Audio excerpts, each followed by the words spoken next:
Here's a pop quiz for you. What does the word factoid mean? If you think factoid means a small, bite-sized fact, surprisingly, you're wrong. But don't worry, you're not alone. The word has been misused so often that its real definition doesn't even register. In reality, a factoid is misinformation that has been presented as fact so often that it becomes commonly accepted as fact. Kinda like factoid. When it comes to the ACT, the misuse of English will be tested frequently and in even more subtle ways than our factoid example. In the interest of acing this test, let's get you prepared. We'll start with the most commonly misused words on the exam. Usually, these words are homophones and homonyms. Homophones are words that sound the same but have different spellings and meanings. Homonyms are spelled the same but have multiple meanings. Cell and cell are examples of homophones.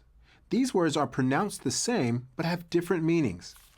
On the other hand, the word book is a homonym. It can have multiple meanings depending on the context, but is always spelled the same. It's really important to notice homonyms and homophones in context, as the meanings may change. This is something that is tested often on the ACT. Let's look at some common examples.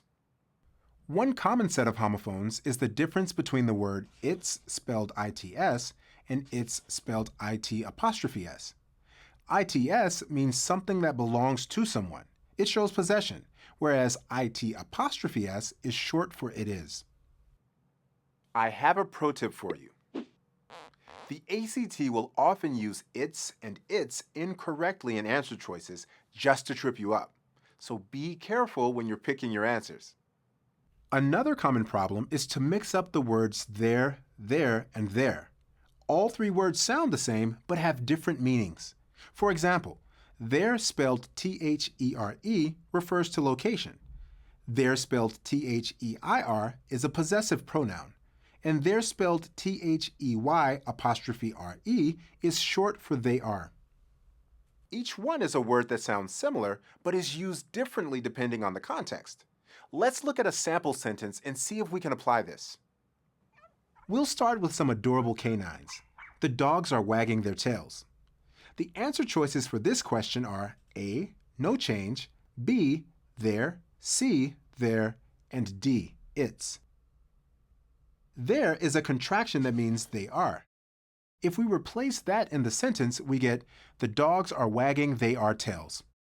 That makes no sense. We want to say that the tails belong to the dogs. This means that we need B, THEIR. The dogs are wagging their tails. Another common error is mixing up whose, spelled WHO''s, and whose, spelled WHOSE. While WHO''s is short for who is, WHOSE means belonging to someone. All right, so we have the gist of homonyms and homophones. You'll find lists of commonly used, or might I say misused, homonyms and homophones in the lecture notes. Now we're going to move on to some other tricky ACT words that sound different and are used interchangeably but actually mean different things. Let's start with the words between and among. To put it simply, between two choices, but among three or more. We use between to refer to two things which are clearly separated. We use among to talk about things which are not clearly separated because they are part of a group, crowd, or mass of objects. For example, we would choose between ice cream and cake, but we would choose among the bevy of ice cream flavors at our local ice cream shop. Okay, this one's making me hungry. Let's move on. Another common problem is the difference between fewer and less. Fewer is used to compare things that can be counted, like bags of grain or people in a crowd.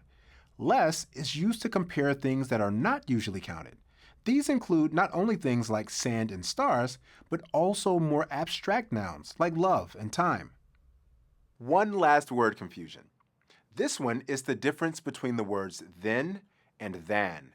I know they sound very similar, but listen closer. Then usually refers to ordering things in time. We would say that we went to the store and then went to the beach. But than is used to compare two or more things. We could say that the puppy is more energetic than the kitten. Remember, while there is only one letter difference between then And then, the difference that one letter makes is important. Another thing to keep an eye out for are degrees of comparison. When we compare something against another thing, we need to figure out if we should use a comparative or a superlative. When comparing two things, we want to use a comparative ending in ER. For example, Katie is faster than Lindsay. But when we compare three or more things, we want to use a superlative, EST. Katie is the fastest out of many girls. Remember to study your degrees of comparison in the lecture notes for this lesson. Train your eyes and your ears to distinguish between homophones and diction. Although we're at the end of the lesson, your work is not done. Time to put all those practice problems to good use.